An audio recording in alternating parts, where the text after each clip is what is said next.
Before Rosa, the courage of Claudette Colvin. The school day had ended.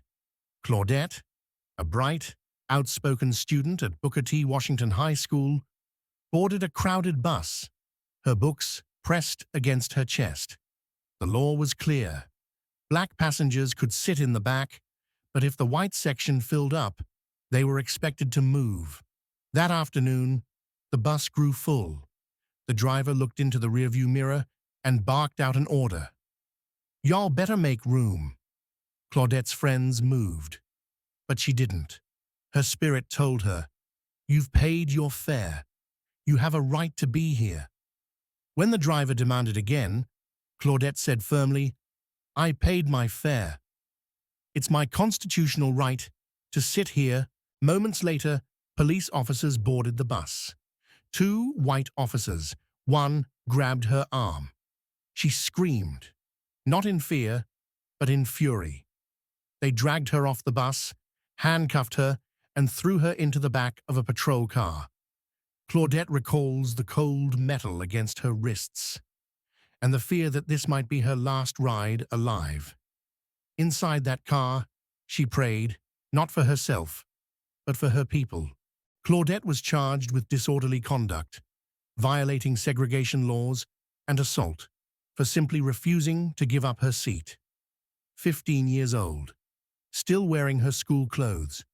But even then, she refused to apologize. She told the judge, and everyone who would listen, "I could not move because history had me glued to the seat." Claudette's courage came with a cost. She was shunned by some of her community. The local civil rights leaders, though proud, believed the movement wasn't ready.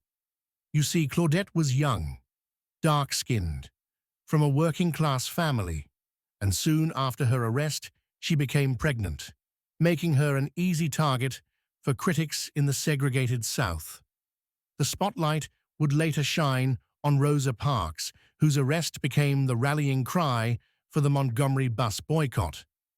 But Claudette, she lit the first match.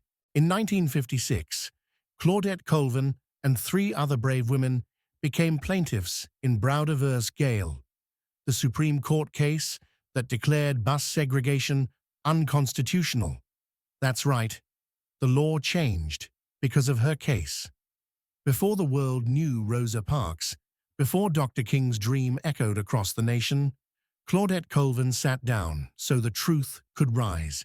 She didn't have cameras. She didn't have applause. But she had conviction. Today, Claudette Colvin lives quietly, but her courage speaks louder than ever. When you think of heroes of the civil rights movement, remember the teenage girl who refused to move because she knew her seat belonged to freedom. Claudette Colvin, the first spark of a revolution, the one who sat down so generations could stand tall.